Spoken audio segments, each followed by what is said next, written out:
In the hot silence of a Sunday morning, a stream of cars pulls up in front of a small, old church. The priest walks in carrying books and ritual objects, adjusting details around the baptismal font. Among the guests, a large German shepherd lies down, watching every move. Suddenly, he jumps up, howling non-stop, staring at the water in the font. A tense silence fills the room as an elderly nun, scared, clutches a rosary with trembling hands. The ceremony halts. Guests step back. The priest hesitates. When he finally dips his hand into the water, he finds something metallic. For a moment, nobody breathes. Love stories with animals. Subscribe now so you don't miss any. Thanks for being with us. Now, back to our story. The morning sun cast brilliant rays through the stained glass windows of St. Matthew's Episcopal Church in Millbrook, Ohio, painting the wooden pews in vibrant blues, reds, and golds. The small sanctuary, built in 1892, had witnessed countless baptisms, weddings, and community gatherings, but today felt particularly special. Little Emma Thompson, barely 6 months old, was about to receive her blessing in front of the entire congregation. Margaret Thompson, known to everyone as Maggie, adjusted the delicate white christening gown that had been passed down through 4 generations of Thompson women. Her weathered hands, marked by decades of gardening and caring for her family, trembled slightly with emotion as she looked at her granddaughter. At 72, Maggie had become the unofficial matriarch of not just her family, but much of Millbrook itself. People sought her advice on everything from recipe disputes to family feuds. "She looks just like you did at that age, Rebecca," Maggie whispered to her daughter-in-law, who was nervously smoothing down her navy blue dress. Rebecca Thompson had moved to Millbrook 5 years ago when she married David. And despite the initial skepticism from some longtime residents, she had won hearts with her genuine kindness and her amazing apple pies for the church bake sales. David Thompson stood near the front pew, his broad shoulders filling out his best Sunday suit. As the town's veterinarian, he was respected and trusted by everyone in Millbrook. His gentle manner with both animals and people had made him indispensable to the community. Today, however, he seemed more nervous than when he had delivered a breached calf in the middle of a thunderstorm. "Where's Sarah?" Rebecca asked, glancing toward the entrance. Sarah Mitchell, Emma's godmother and Rebecca's closest friend, had promised to be there early to help with the preparations. Sarah worked as the town librarian and knew practically everyone's business, though she was discreet enough to keep most secrets to herself. "She'll be here," David assured his wife, though he too kept checking his watch. "You know how she gets when she's trying to find the perfect gift." The church was fuller than usual for a baptism. Emma had captured the hearts of the entire town during her short life, and it seemed like half of Millbrook's 3,000 residents had shown up to witness this special day. Farmers sat next to shop owners, teachers beside mechanics, all united in their affection for the Thompson family. In the third pew from the front, a massive German shepherd lay quietly beside his family. Max belonged to the Hendersons, longtime friends of the Thompsons, and had been David's companion on many late-night emergency calls to farms outside town. The dog was known throughout Millbrook for his intelligence and calm demeanor. Children would run up to pet him at the annual 4th of July picnic, and he would sit patiently while they tugged on his ears and hugged his thick neck. "I still can't believe you brought Max to church," whispered Jennifer Henderson to her husband Paul. "What if he causes a disruption?" Paul Henderson, who owned the town's only hardware store, scratched behind Max's ears affectionately. "He's better behaved than half the congregation," he replied with a grin. "Besides, David specifically asked us to bring him," said Max was practically Emma's uncle, "the way he watches over her." It was true. From the moment Rebecca had brought Emma home from the hospital in Columbus, Max had appointed himself the baby's guardian. He would lie outside the nursery door during naps, follow Rebecca around the house when she carried Emma, and somehow always appeared whenever the baby started crying. Father Williams, a kind man in his 60s with silver hair and gentle eyes, approached the ornate baptismal font at the front of the church. He had been serving St. Matthew's for nearly 20 years, and his warm sermons and genuine care for his parishioners had made him beloved in the community. Today, he wore his finest vestments, and his face radiated joy as he prepared to welcome Emma into the Christian faith. The congregation settled into a reverent hush as Father Williams began the ceremony. Dearly beloved, we have come together in the presence of Almighty God to witness and bless the joining of Emma Grace Thompson with Christ in his church through the sacrament of baptism. The ancient words echoed through the sanctuary, creating an atmosphere of peace and solemnity. Rebecca held Emma close, whispering soft reassurances as the baby gurgled contentedly.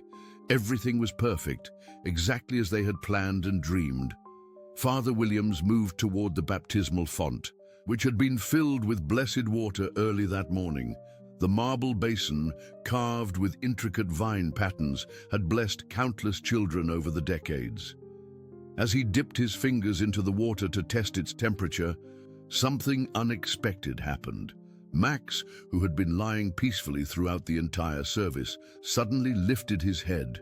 His ears perked forward, and a low whine escaped his throat. The sound was barely audible at first, but it was enough to catch Paul Henderson's attention. "What's wrong, boy?" Paul whispered, placing a calming hand on Max's back. But instead of settling down, the dog began to tremble. His large brown eyes were fixed intently on the baptismal font, and his whining grew more urgent. Father Williams, focused on the ceremony, continued with the ritual.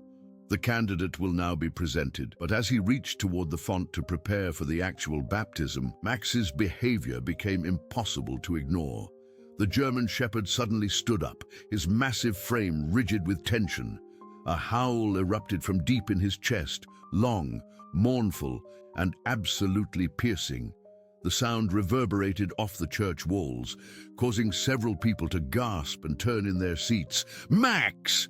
Jennifer Henderson hissed, mortified by the disruption. But the dog seemed oblivious to everything except whatever was commanding his attention at the front of the church. Father Williams paused, looking confused and slightly concerned. In all his years of service, he had never had an animal react so strongly during a ceremony. The congregation began to murmur, some standing to get a better look at what was happening. Rebecca clutched Emma closer, the baby now crying in response to Max's howling. "What's wrong with him?"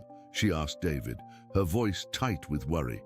David frowned, studying his four-legged friend with professional interest. Max wasn't just being disruptive, he was displaying clear signs of distress and urgency. As a veterinarian, David had learned to read animal behavior, and everything about Max's posture and vocalizations suggested he was trying to warn them about something. Sarah Mitchell, who had just slipped in through the side door with a beautifully wrapped gift, stopped in her tracks. "Is that Max? What's gotten into him?" The howling continued. Growing more insistent with each passing second, Max took several steps toward the baptismal font. His neck stretched forward and his entire body language screaming alert. Paul Henderson tried to gently pull him back, but the powerful dog resisted, planting his feet firmly. "Maybe we should just continue," Father Williams suggested uncertainly, though he too seemed unnerved by the dog's behavior. "Perhaps he's just..." But Maggie Thompson, who had been watching the scene unfold with growing concern, suddenly stood up. Her voice, strengthened by decades of getting her point across in community meetings, cut through the chaos. "Wait," she called out firmly. "I don't continue yet." All eyes turned to the elderly woman as she walked purposefully toward the front of the church. Her instincts, honed by 72 years of life in a small town where everyone looked out for each other, were telling her that Max's behavior wasn't random. Animals, especially smart ones like Max, didn't act this way without reason. "Mrs. Thompson," Father Williams said gently, "I'm sure the dog is just..." Father, with all due respect, Maggie interrupted, her steel-grey eyes fixed on the baptismal font. Max has been around Emma since the day she came home. He's never behaved like this. Not once. I think we need to check what's got him so upset before we put my granddaughter anywhere near that water. The suggestion sent a ripple of shocked whispers through the congregation. Check the baptismal font. It had been prepared that very morning by the church's most trusted volunteers. What could possibly be wrong? But as Max's howling reached a crescendo, and as every person in that sanctuary felt the hair on their arms stand up from the eerie sound echoing off the walls, Father Williams found himself nodding slowly. Perhaps it would be better to be safe than sorry. After all, they were talking about a baby's safety, and if there was even the slightest chance that something was amiss, they needed to investigate. The silence that followed Maggie Thompson's suggestion was deafening. Even Max had stopped howling, though he remained rigid with attention, his intelligent eyes never leaving the baptismal font. The entire congregation seemed to hold its breath as Father Williams considered the elderly woman's words. "Mrs. Thompson, I prepared the font myself this morning," Father Williams said softly, though uncertainty crept into his voice. "I blessed the water according to our traditions, just as I have for nearly 20 years. But Maggie was already moving closer to the ornate marble basin. Her intuition, sharpened by decades of managing community crises and raising children, rarely steered her wrong. And right now, every fiber of her being was telling her that something was terribly amiss. Humor an old woman. "Father," she said, her voice carrying the authority of someone who had chaired the church board for 15 years. "Max isn't just any dog. He's got instincts that have saved lives on David's emergency calls. If he's this agitated about the baptismal font, we need to know why." David Thompson stepped forward, his veterinary training making him acutely aware of animal behavior. "Maggie's right, Father. I've seen Max react to gas leaks, structural problems in barns, even medical emergencies before anyone else noticed them. His behavior isn't normal." Sister Mary Catherine, an elderly nun who had been visiting from the nearby convent, had been watching the proceedings with growing unease. At 84, she had seen enough of life to know that sometimes the most unlikely warnings came from the most unexpected sources. Her wrinkled hands clutched her rosary beads as she whispered a quiet prayer. "Perhaps," she said in her soft, Irish-accented voice, "we should listen to God's creatures. They often sense what we cannot." The congregation buzzed with nervous energy. Some members looked skeptical, clearly thinking that a dog's behavior was hardly reason to interrupt a sacred ceremony. Others, particularly those who knew Max well, seemed more inclined to trust the animal's instincts. Sarah Mitchell, still holding her wrapped gift, moved closer to the Thompsons. As the town librarian, she had always been fascinated by mysteries, whether they were found in the books on her shelves or in real life. "What exactly are you looking for, Mrs. Thompson?" "I don't know," Maggie admitted, approaching the baptismal font cautiously. "But Max is trying to tell us something, and I intend to find out what—" Father Williams, despite his reservations, found himself stepping aside to give Maggie better access to the font. He had learned over the years to respect the wisdom of his longtime parishioners, especially someone like Maggie Thompson, whose judgment had proven sound countless times in church matters. The marble baptismal font stood about 3 feet high, its carved vine patterns creating shadows in the morning light. The water inside appeared crystal clear, blessed and prepared according to centuries of tradition. Nothing seemed visually amiss. But as Maggie leaned over the basin, Max's agitation renewed. He whined softly, then took several steps closer, his nose pointing directly at the water. Paul Henderson had given up trying to restrain the dog, recognizing that Max was focused on something far more important than social decorum. "There," Maggie said suddenly, pointing to a spot in the water. "Do you see that? There's something at the bottom." Father Williams leaned forward, squinting at the water. At first, he saw nothing unusual, but as he adjusted his angle, a dark shape became visible beneath the surface, something that definitely hadn't been there when he filled the font that morning. "How is that possible?" he murmured. "I prepared this myself." The water was completely clear. Without hesitation, Maggie rolled up the sleeve of her Sunday dress and plunged her hand into the blessed water. The congregation gasped collectively, some scandalized by the apparent irreverence, others fascinated by the unfolding mystery. Her fingers closed around something solid and metallic. As she lifted it from the water, droplets cascaded back into the font, creating ripples that caught the colored light from the stained glass windows. "Dear God," Rebecca whispered, clutching Emma tighter. "What is that?" In Maggie's dripping hand was an ornate locket, tarnished with age and covered in a green patina that spoke of many decades underwater. The metal was clearly old, possibly silver, and intricate symbols were etched into its surface. The chain was broken, as if it had been torn from someone's neck long ago. "I've never seen anything like it," Father Williams said, his voice barely above a whisper.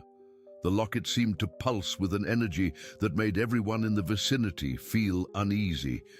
But it was Sister Mary Catherine's reaction that truly alarmed the congregation. The elderly nun took one look at the locket in Maggie's hand, and her face went completely white. Her rosary beads clattered to the floor as she swayed on her feet. "No," she whispered, her Irish accent becoming more pronounced in her distress. "It cannot be. Not after all these years." Before anyone could react, Sister Mary Catherine collapsed, her small frame crumpling like a discarded prayer book. Several congregation members rushed to her aid, while Sarah Mitchell, with her first aid training from her library work, knelt beside the unconscious nun. "She's breathing," Sarah announced, checking for a pulse. "But her heart is racing. Someone called Dr. Patterson." The church erupted in concerned chatter. Emma began crying harder, picking up on the tension around her, and Rebecca found herself torn between comforting her daughter and understanding what was happening. "Does anyone recognize these symbols?" David asked, examining the locket more closely. The etchings were unlike anything he had seen in Millbrook's local historical displays.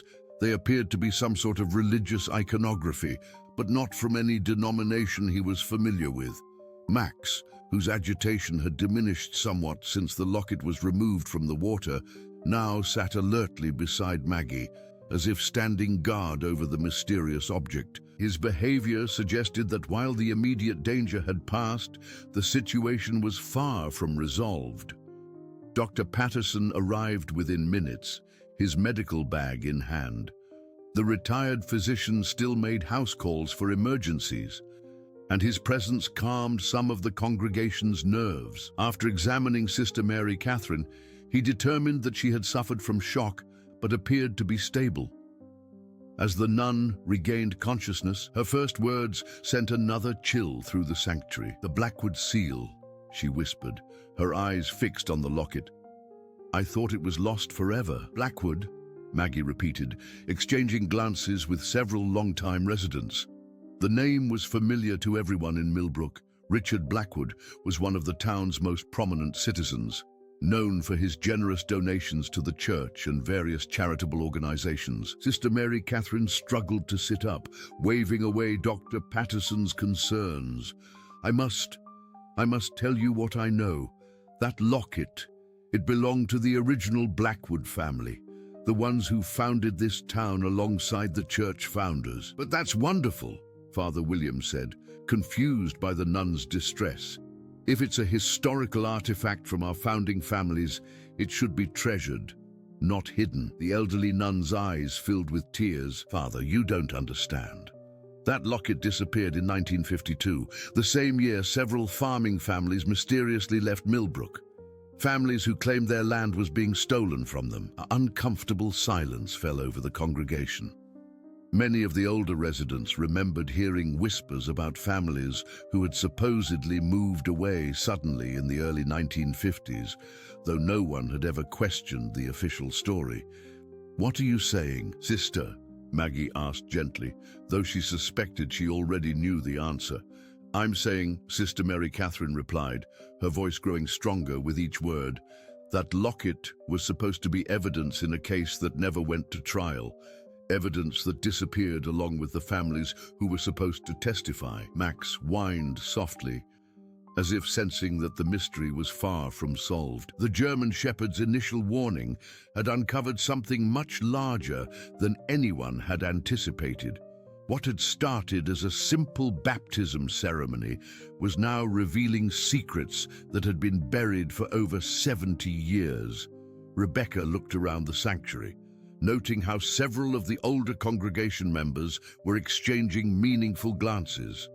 There were stories here, family histories and community secrets that had been carefully kept quiet for decades. What happened to those families? Sarah asked, her librarian's curiosity overcoming her discretion. But before Sister Mary Catherine could answer, the church doors opened with a bang, and Richard Blackwood himself strode into the sanctuary. At 65, he was still an imposing figure, tall and well-dressed, with silver hair and the bearing of a man accustomed to authority and respect. "I heard there was some sort of disturbance during the baptism," he said, his voice carrying easily through the church. "I came to see if I could help resolve whatever the problem might be." His eyes scanned the scene, the disrupted ceremony, Sister Mary Catherine sitting on the floor, the concerned faces of the congregation, and finally settled on the locket in Maggie Thompson's hand. For just a moment, something flickered across his features, something that looked almost like recognition, or perhaps fear. But it was Max's reaction that convinced everyone present that the mystery was about to deepen considerably. The moment Richard Blackwood entered the church, the German Shepherd's hackles rose, and a low growl rumbled in his chest. The tension in St. Matthew's Church was palpable, as Richard Blackwood's polished shoes echoed against the worn wooden floors.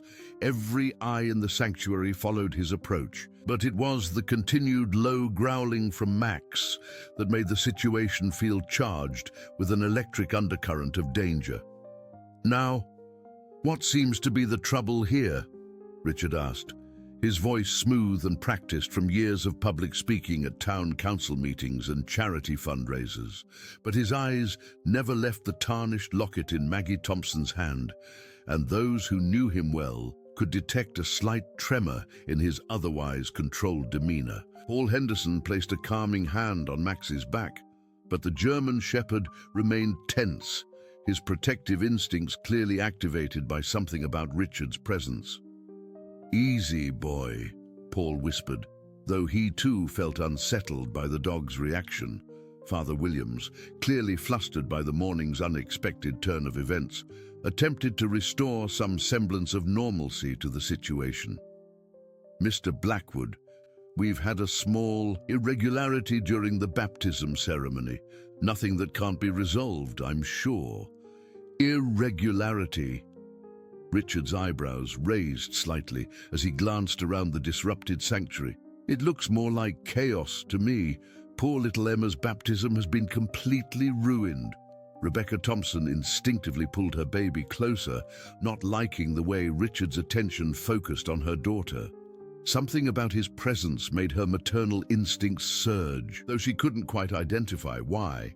Sister Mary Catherine, still sitting on the floor with Dr. Patterson monitoring her condition, looked up at Richard with eyes that held decades of secrets. "Hello, Richard," she said quietly. "It's been a long time since you've attended Sunday services." "Sister Mary Catherine," Richard replied with what appeared to be genuine warmth, though something cold flickered behind his smile. "I didn't realize you were visiting our little church today. How fortunate." The elderly nun struggled to her feet despite Dr. Patterson's protests, her small frame somehow managing to project tremendous dignity. "Not fortunate for everyone, I suspect," she said, her Irish accent lending weight to her words. Maggie Thompson, who had been watching this exchange with growing suspicion, stepped forward. At 72, she had developed an excellent ability to read people, And everything about Richard Blackwood's body language suggested he was far from the concerned community member he was pretending to be. "Mr. Blackwood," she said firmly, holding up the locket, "Sister Mary Catherine says this belonged to your family.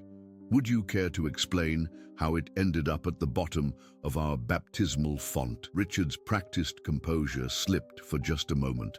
A facial muscle twitched. His jaw tightened almost imperceptibly, but he recovered quickly. "I'm afraid I have no idea what you're talking about, Mrs. Thompson. I've never seen that piece of jewelry before in my life." But Sarah Mitchell, whose years as a librarian had taught her to notice details others missed, caught the lie immediately. "That's strange," she said, her voice deceptively casual, "because you were staring at it from the moment you walked in here."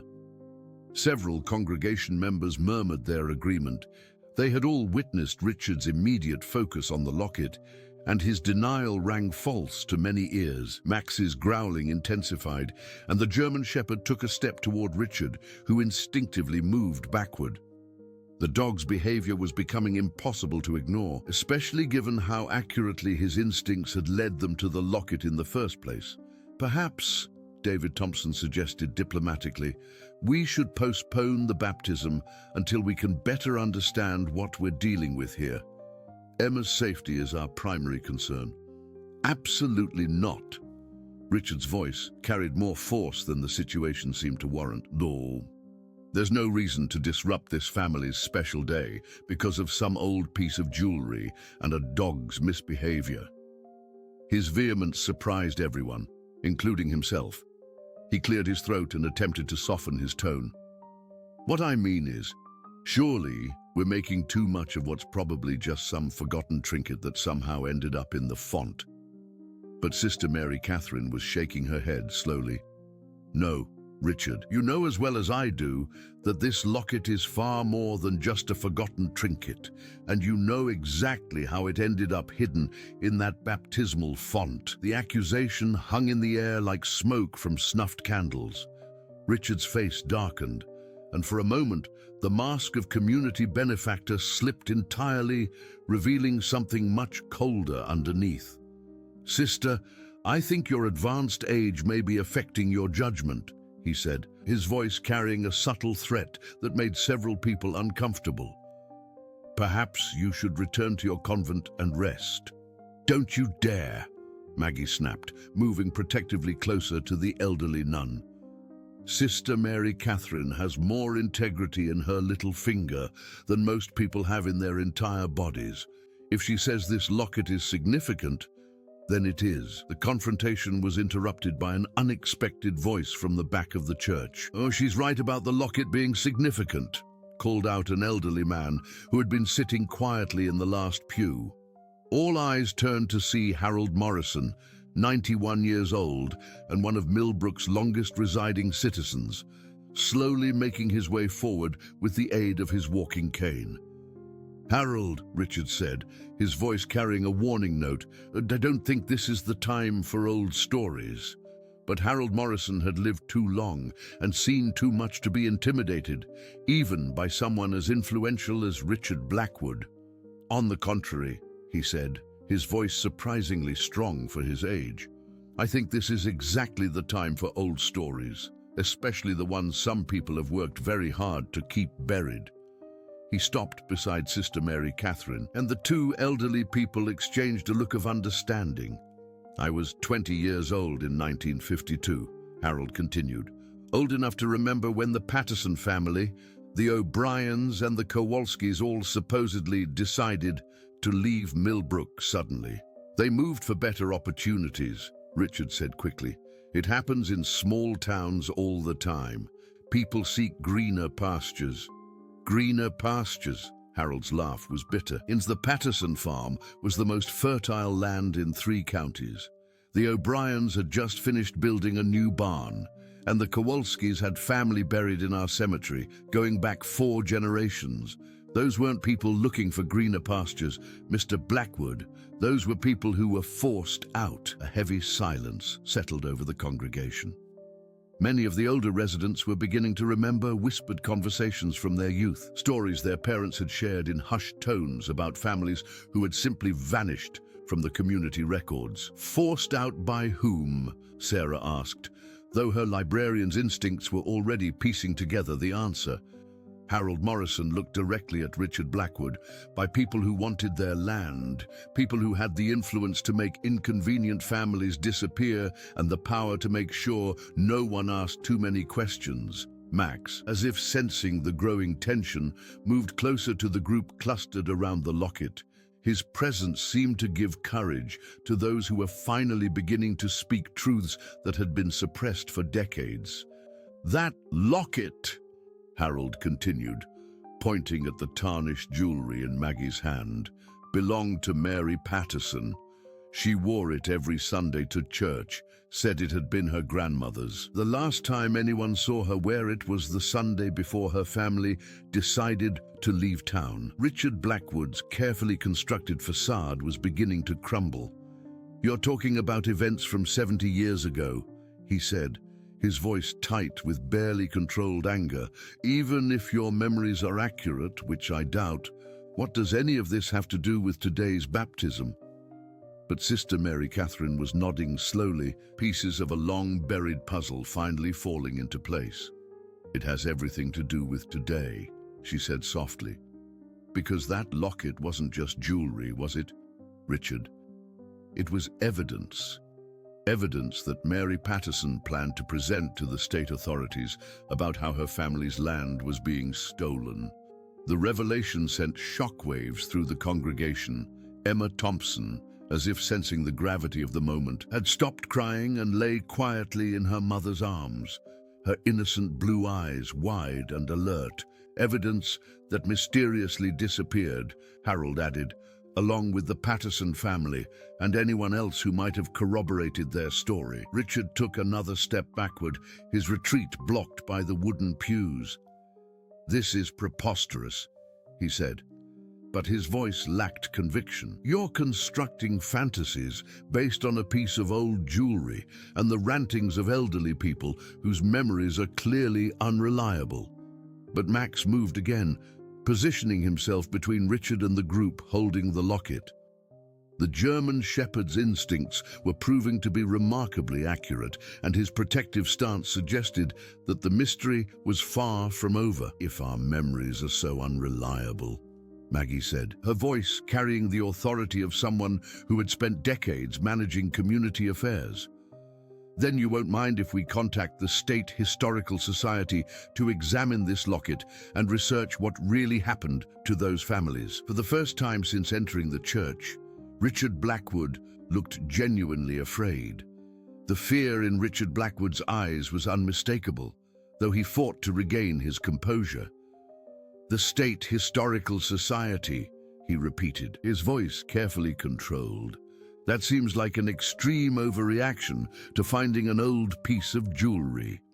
"Does it?" Maggie Thompson countered, holding the locket up to catch the morning light streaming through the stained glass windows. "Because from where I'm standing, it looks like this little piece of jewelry is making you very nervous, Mr. Blackwood." Father Williams, overwhelmed by the unexpected turn his peaceful Sunday service had taken, attempted to restore some order. "Perhaps we should all take a moment to calm down and discuss this rationally. Surely there's a reasonable explanation for all of this." But Max had other ideas. The German shepherd, who had been focused on Richard since the man's arrival, suddenly turned his attention elsewhere.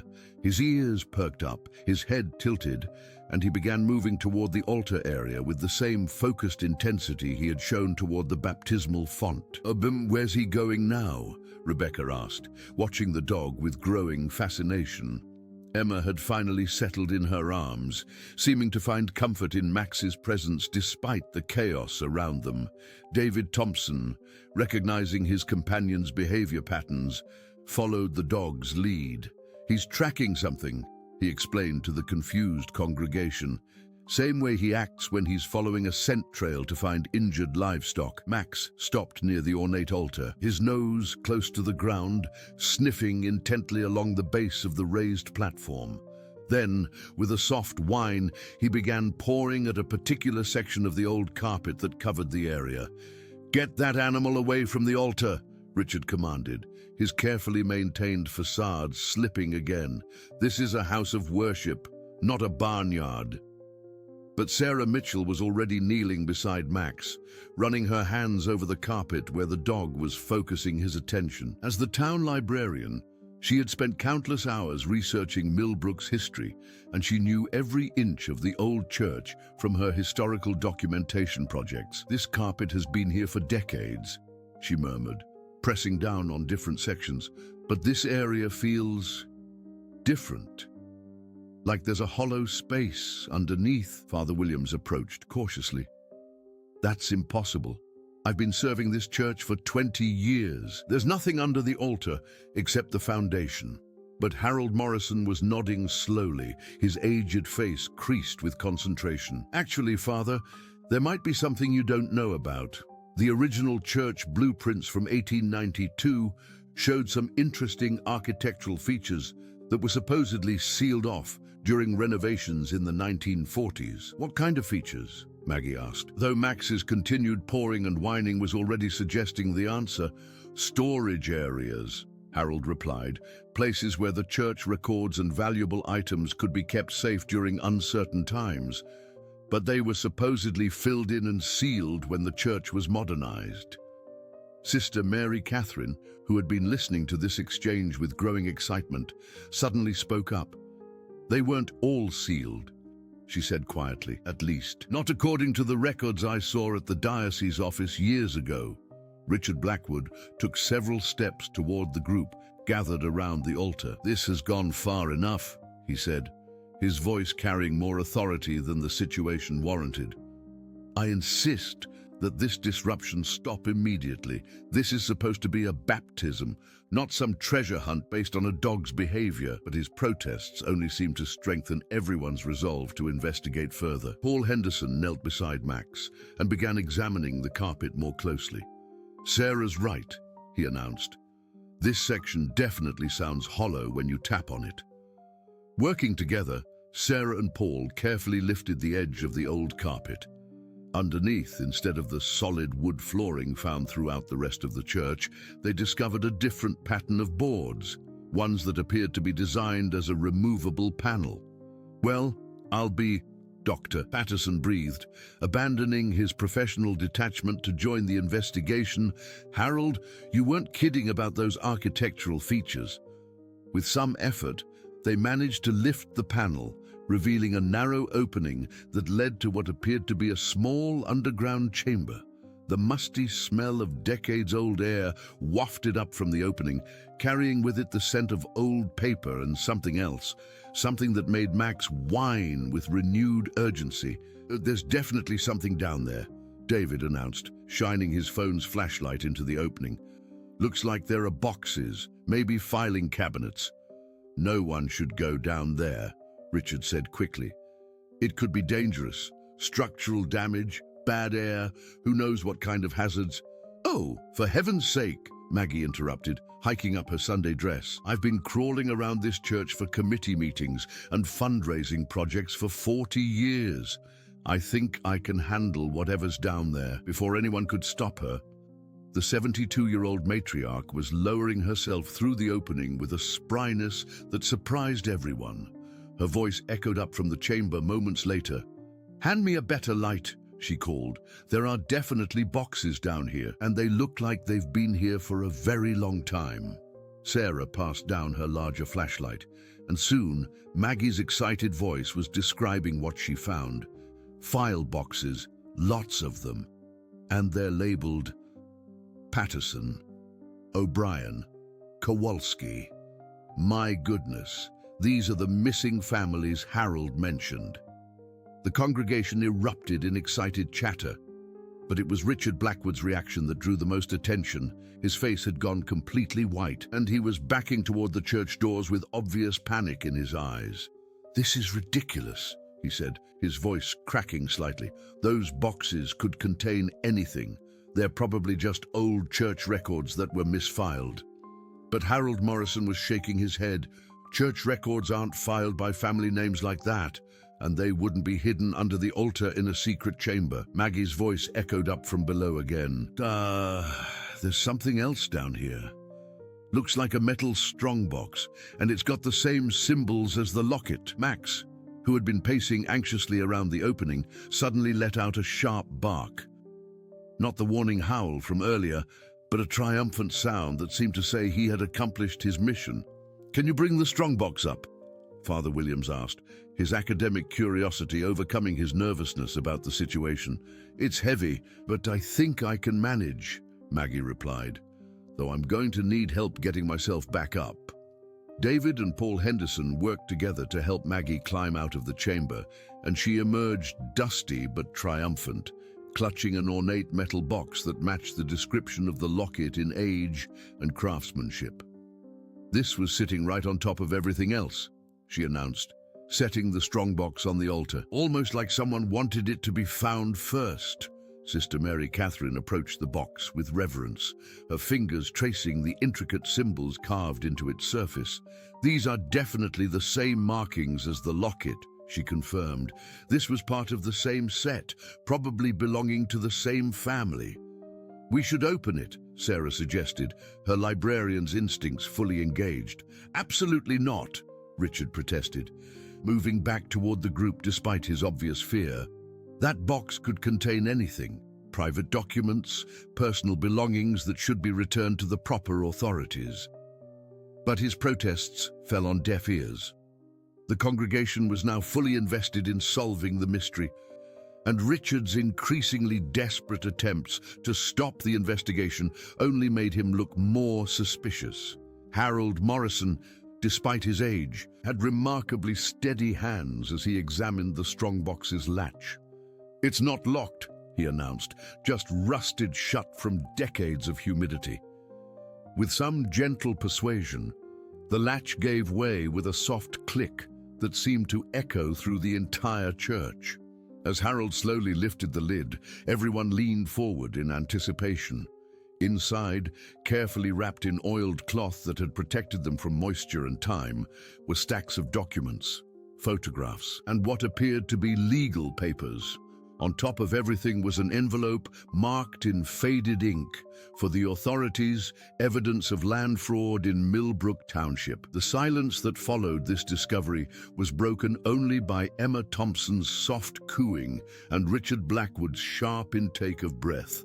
Everyone in the sanctuary understood that they had stumbled upon something far more significant than anyone had imagined. "Those documents," Richard said quietly, his voice now carrying a note of desperation, "are probably forgeries, decades old, impossible to authenticate. Even if they were real, the statute of limitations would have expired long ago." But Sister Mary Catherine was carefully examining the envelope, her eyes bright with recognition. "This is Mary Patterson's handwriting," she said with certainty. "I taught her in Sunday school when she was a girl. She had very distinctive penmanship." Max, as if sensing that his work was nearly complete, sat down beside the altar and looked directly at Richard Blackwood. The German shepherd's intelligent eyes seemed to be saying that all the secrets were about to come to light, whether the man wanted them to or not. The envelope trembled slightly in Sister Mary Catherine's weathered hands as she carefully opened it, mindful of its age and the fragility of the papers within. The entire congregation seemed to lean forward as one, their collective breath held in anticipation of what secrets were about to be revealed. "Take your time, sister," Maggie Thompson encouraged, though her own curiosity was nearly overwhelming.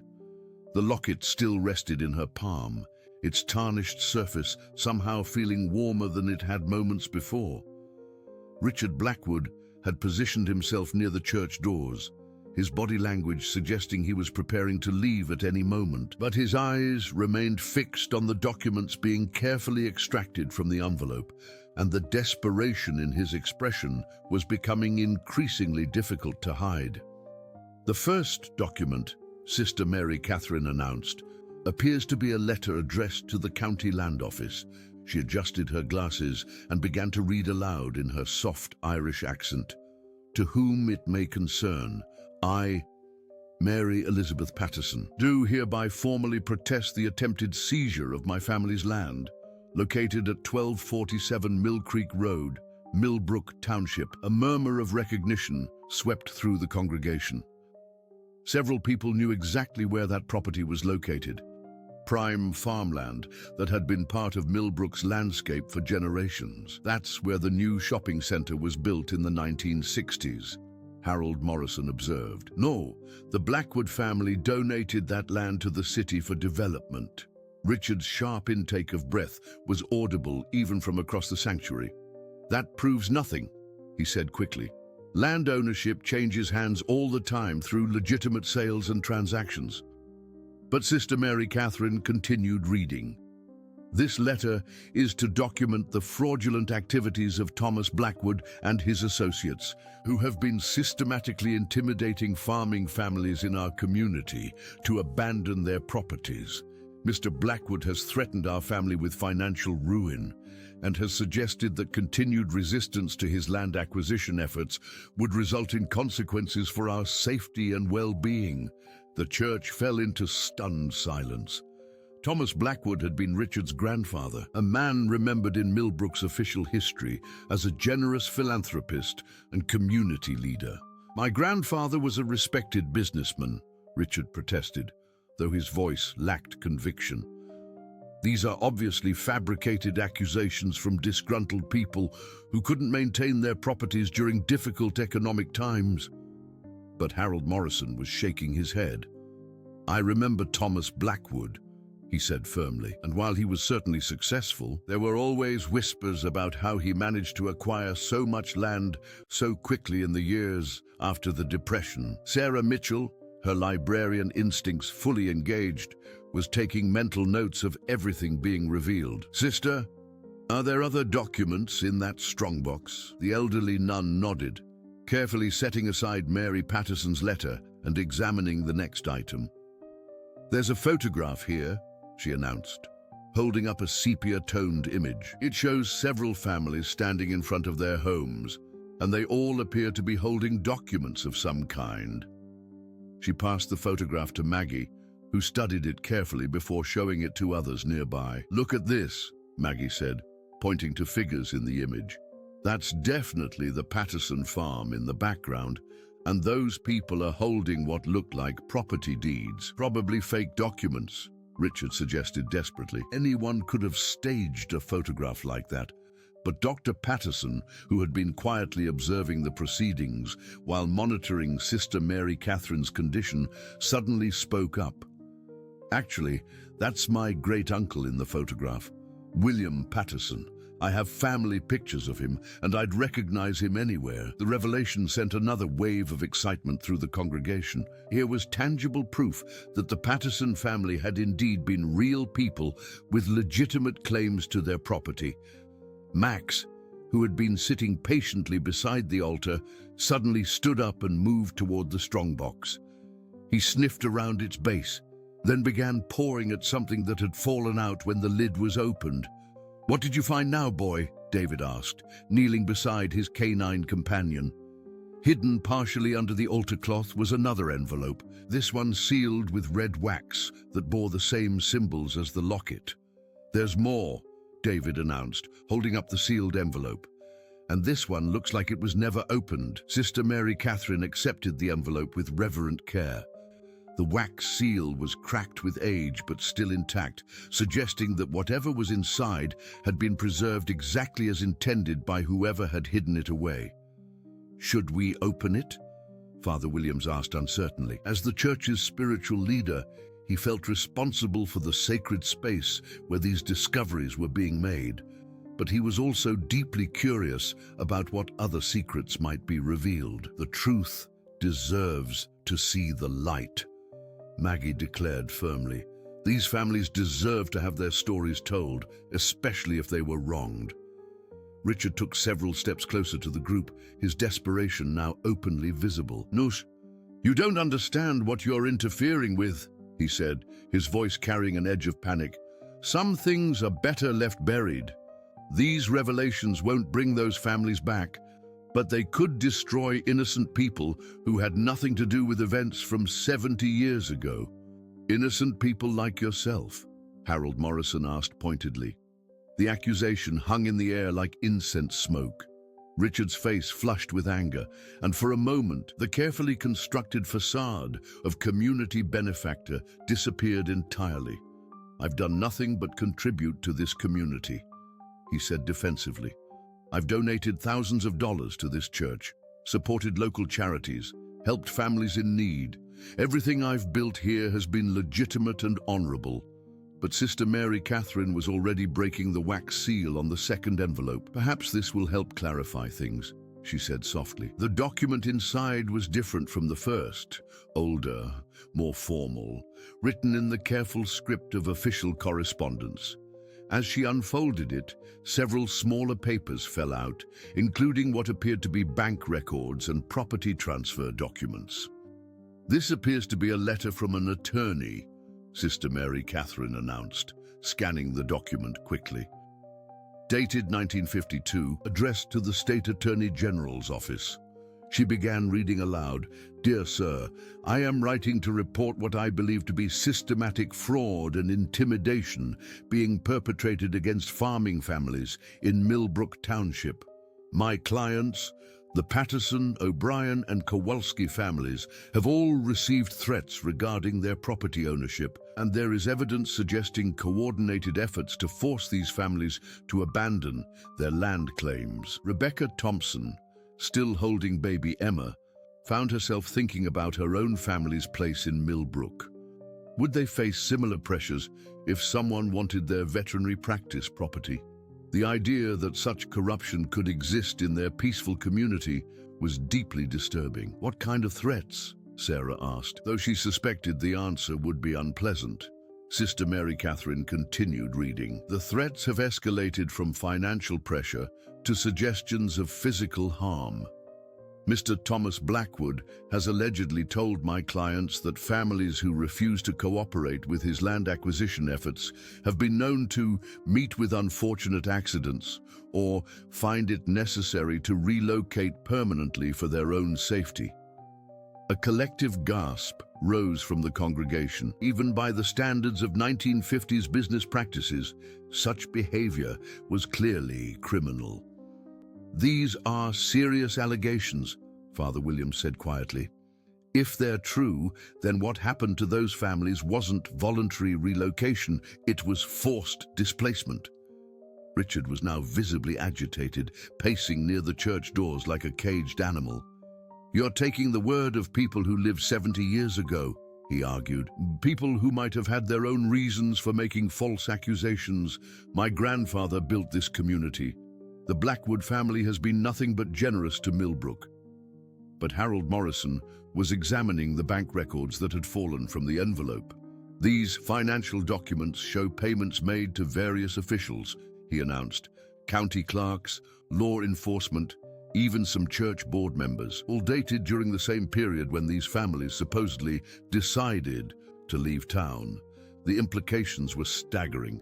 Not only had Thomas Blackwood apparently forced families from their land, but he had also corrupted local officials to ensure his actions went unchallenged.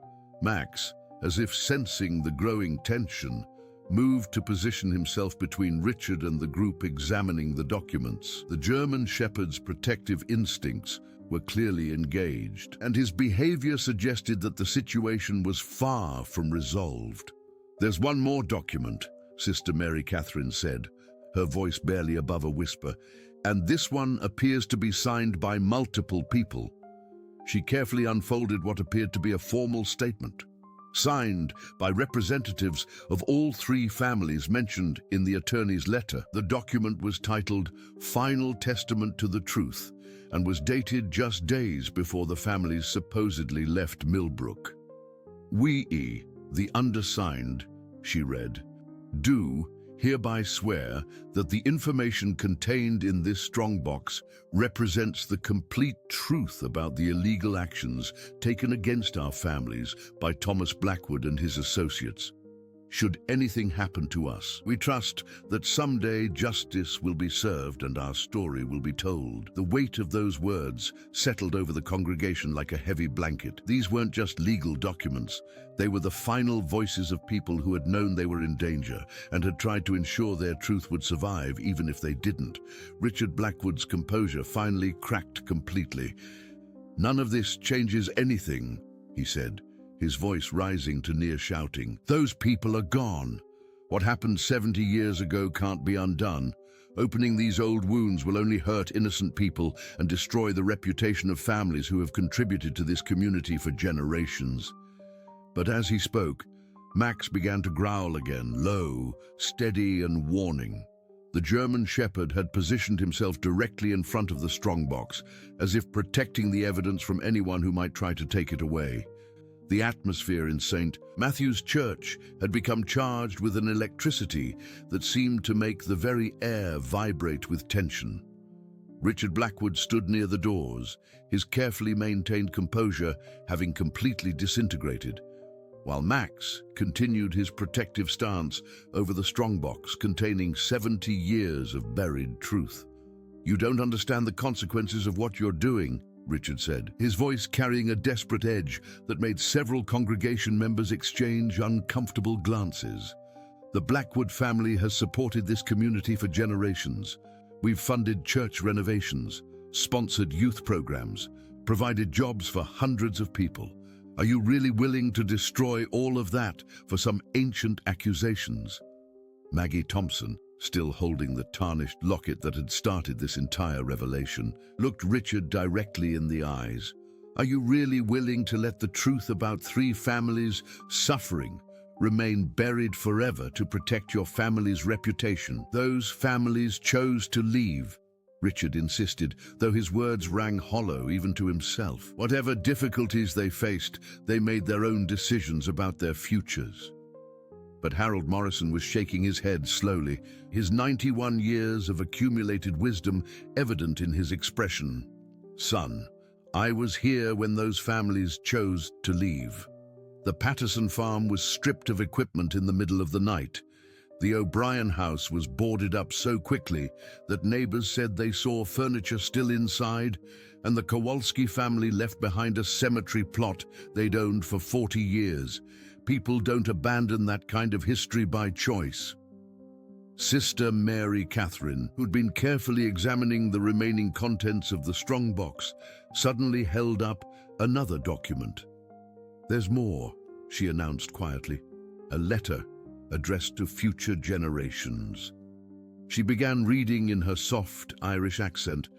"To whoever finds these documents, we are the Patterson, O'Brien, and Kowalski families of Millbrook Township. We have been forced to abandon our homes, our land, and our community due to the illegal actions of Thomas Blackwood and his associates. We leave this evidence in the hope that someday someone will have the courage to expose the truth and ensure that such injustices are never repeated." The words echoed through the sanctuary with the weight of a prayer, and several people found themselves wiping away tears. These weren't just historical documents. They were the final testimony of people who had been driven from their homes and had their entire lives destroyed. Rebecca Thompson, still cradling baby Emma, felt a profound sadness for families she had never known. "They trusted that someone would eventually find their story," she said softly. "They had faith that the truth would come to light." "And they were right," Sarah Mitchell added firmly. "We found their story, and now we have a responsibility to honor their trust." Richard's desperation was becoming more apparent with each passing moment. He took several steps toward the group gathered around the altar, his hands clenched into fists. "You have no right to judge my family based on documents that can't be verified. My grandfather was a product of his time, operating within the business practices that were standard in the 1950s.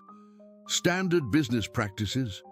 David Thompson's voice carried the indignation of someone whose profession was built on protecting and caring for others. Threatening families with physical harm and corrupting local officials were never standard business practices. Max, sensing the increasing tension, rose to his feet and moved closer to Richard. The German shepherd's hackles were raised, and his protective instincts were clearly activated. But it wasn't aggression in his posture. It was the stance of a guardian preparing to defend something precious. Father Williams, who had been struggling with the implications of these revelations for his beloved church, finally found his voice. Mr. Blackwood, regardless of what happened in the past, we now have a moral obligation to acknowledge these families and their suffering. The truth doesn't diminish the good works your family has done since then, but it does require us to seek justice for those who were wronged. Justice? Richard's laugh was bitter and harsh. What justice? Those people are gone. Their children, if they had any, have probably forgotten all about Millbrook.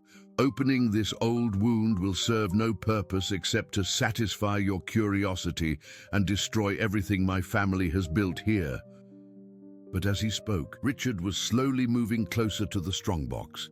His eyes kept darting between the documents and the church doors, as if calculating distances and timing. Several congregation members noticed his movement and began to feel uneasy. "Mr. Blackwood," Maggie said firmly, "I think you should step back. These documents are evidence of historical injustices, and they belong to the community, not to any individual family." "They belong to no one," Richard replied, his voice taking on a dangerous quality. "They're nothing but old papers, filled with unsubstantiated accusations. They should be destroyed before they can cause any more damage." With startling suddenness, Richard lunged toward the altar, his hands reaching for the strongbox. But he had underestimated Max's protective instincts. The German shepherd immediately positioned himself between Richard and the evidence, emitting a warning growl that made everyone in the church freeze. "Max, no!" Paul Henderson called out, afraid that the confrontation might escalate beyond control. But Max wasn't attacking, he was simply standing his ground, creating an immovable barrier between Richard and the historical documents. The dog's intelligence and training were evident in his restrained but firm response to the threat. Richard, blocked by the imposing German shepherd, tried a different approach. "Father Williams," he said, his voice taking on a pleading tone, "surely you understand the position this puts the church in. These allegations implicate previous church leadership in covering up illegal activities. The scandal could destroy St. Matthew's reputation and drive away congregation members." Father Williams looked torn, clearly struggling with the competing demands of protecting his church and honoring the truth. But before he could respond, Sister Mary Catherine spoke up with quiet authority. "Father," she said gently, "our Lord taught us that the truth shall set us free. Covering up injustice to protect institutions is exactly how these families were silenced in the first place." Her words seemed to give Father Williams the clarity he needed. "Sister Mary Catherine is right," he said firmly. "Whatever the consequences, we cannot perpetuate the silence that allowed these injustices to continue." Richard's face darkened with frustrated rage. "You're all making a terrible mistake," he said, his voice carrying undertones of threat. "The Blackwood family has long memories, and we don't forget those who work against our interests." The implicit threat sent a chill through the congregation, but it also seemed to strengthen their resolve. Harold Morrison, despite his advanced age, stood up straighter and looked Richard directly in the eye. "Son," he said with quiet dignity, "you just proved everything those documents say about your family. Threats and intimidation might have worked 70 years ago, but they won't work now." Max, as if understanding the significance of the moment, moved to sit directly beside the strongbox, his presence serving as both protection and symbol. The German shepherd had become the guardian of truth, ensuring that the voices of the wronged families would finally be heard. Sarah Mitchell, her librarian instincts fully engaged, was already making plans. These documents need to be properly preserved and examined by historians. The families mentioned in these papers, their descendants deserve to know what really happened to their relatives. And the land that was illegally taken should be investigated. David added. If property was obtained through fraud and intimidation, there might still be legal remedies available. Richard Blackwood realized that his attempts to suppress the truth had failed completely. The evidence was now known to dozens of witnesses, and the community's sense of justice had been awakened. His family's carefully constructed legacy was crumbling around him.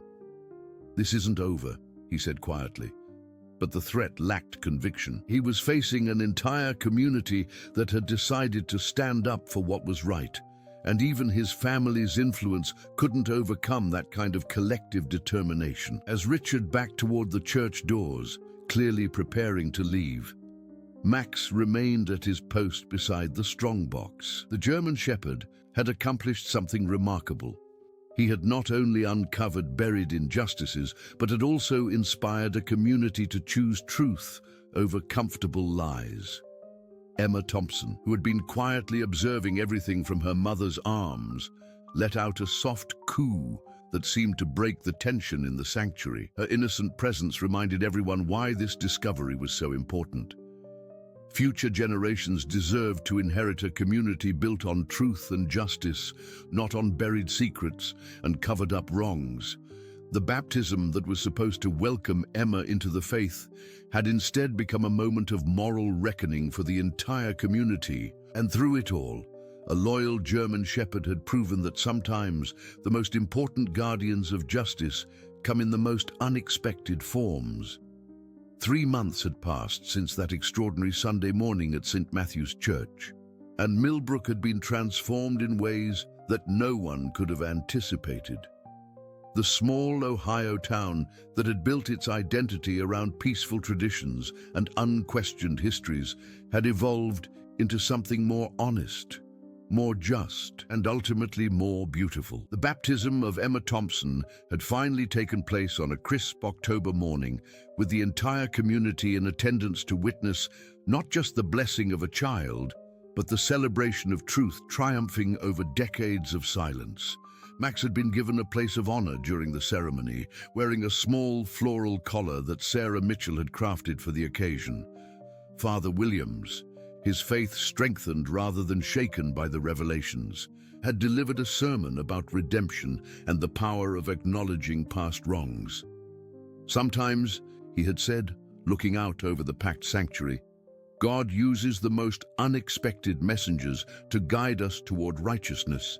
In this case, he used a loyal German shepherd and the innocent trust of a baby's baptism to help us find our way back to the truth. The documents from the strongbox had been carefully preserved and examined by historians from the Ohio Historical Society. Dr. Elizabeth Chen, a specialist in mid-20th century land disputes, had confirmed the authenticity of every piece of evidence. Her official report had been both sobering and vindicating for the community's decision to pursue the truth.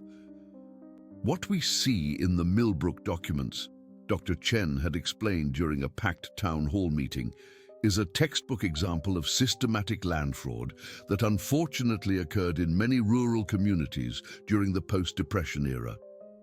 The evidence clearly shows that the Patterson, Towers, O'Brien, and Kowalski families were victims of criminal conspiracy, and their forced displacement was a grave injustice. Richard Blackwood had left Millbrook the day after the church revelations, claiming he needed to attend to business matters in Columbus.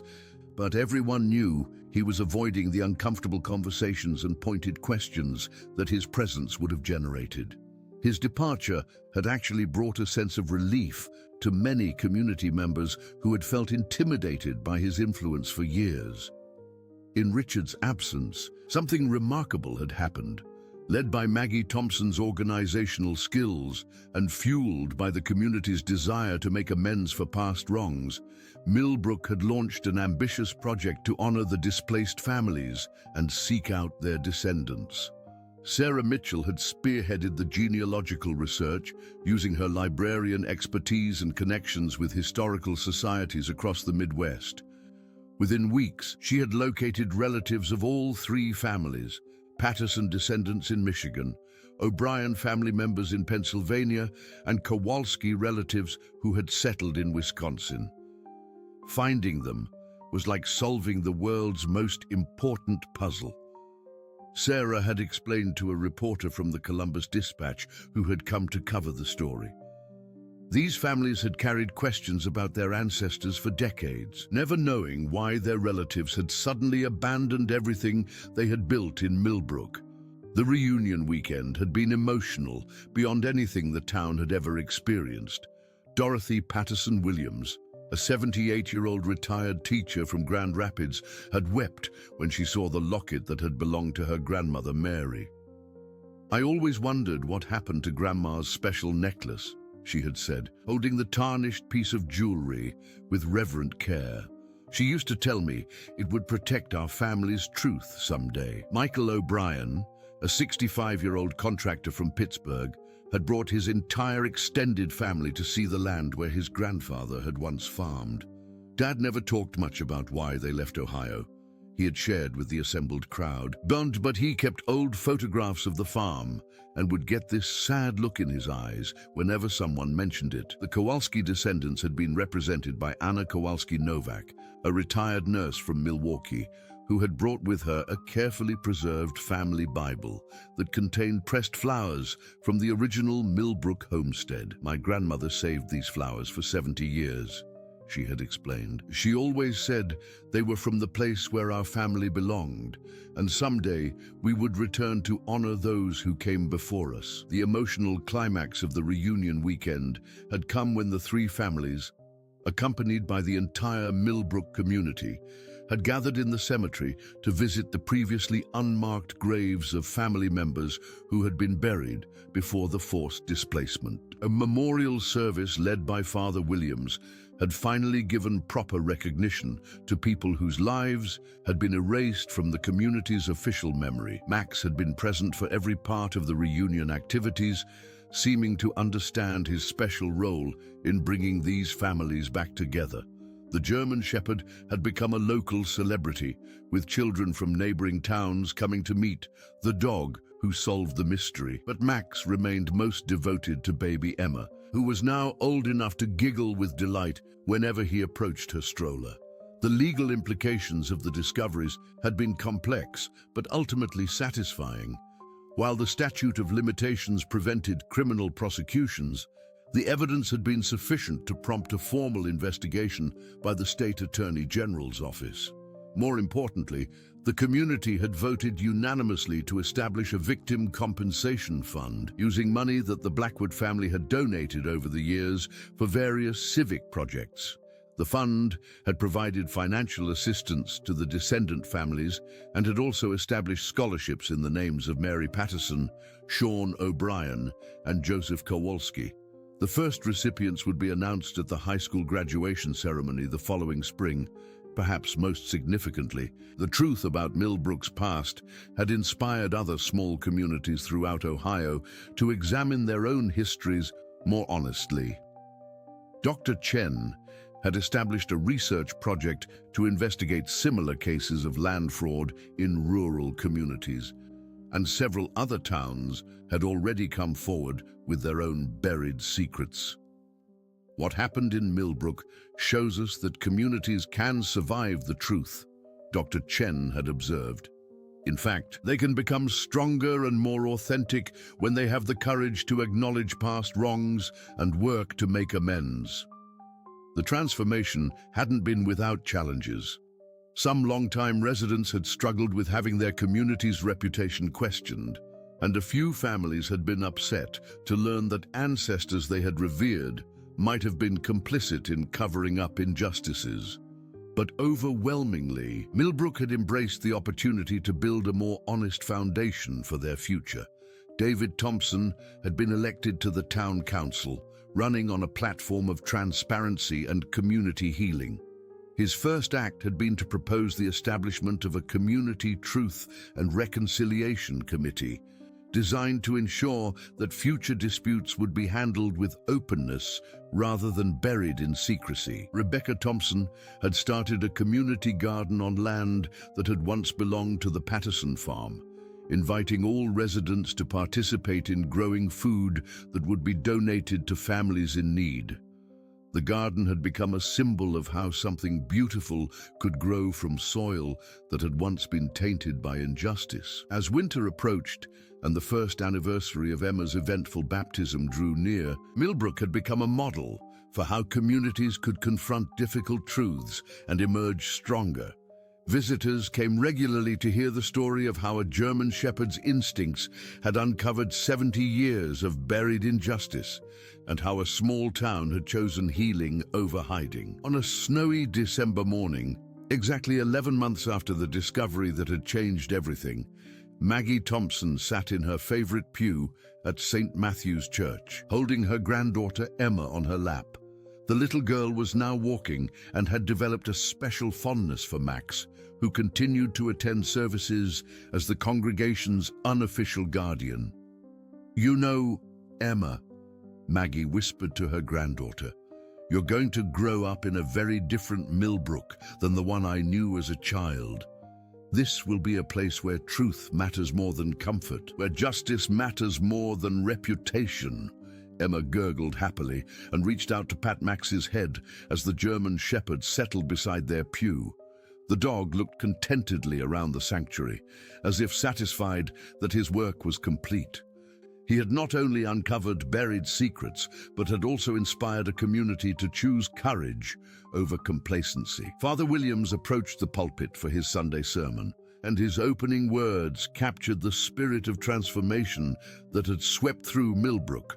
"My friends," he began, "we gather today not as people who have hidden from difficult truths, but as people who have been willing to confront our past and build a better future. We have learned that sometimes the most important lessons come from the most unexpected teachers." As he spoke, Emma Thompson clapped her small hands together, and Max's tail wagged gently against the wooden pew. The German shepherd who had started it all seemed to understand that his community had finally found its way to the light. Dear friends, we hope Emma and Max's incredible story has touched your hearts as much as it has touched ours. This tale of courage, truth, and community healing reminds us that sometimes the most unexpected heroes can guide us toward justice and redemption. Just like the loyal German shepherd who refused to let sleeping secrets lie, we all have the power to stand up for what's right, even when it's difficult. If this story moved you, we invite you to explore more heartwarming tales of ordinary people doing extraordinary things by subscribing to our channel. Click the subscribe button and ring the notification bell so you never miss our latest stories of hope, courage, and community. We've prepared a special playlist of similar inspiring stories that you can find by clicking the link on your screen. Did Max's loyalty and instincts remind you of a special pet in your own life? Have you ever discovered family secrets that changed how you understood your history? We'd love to hear your own stories in the comments below. Your experiences might inspire our next tale of courage and truth. Like this video if Emma's baptism adventure captured your imagination, and share it with friends who believe that truth and justice are worth fighting for. Every day, we bring you new stories that celebrate the complexity and beauty of life, the power of community, and the unexpected ways that love and loyalty can change the world. Thank you for joining us on this journey through Millbrook, Ohio, where a baby's baptism became a community's redemption. We'll see you in our next story, where once again, ordinary people will discover that they're capable of extraordinary things.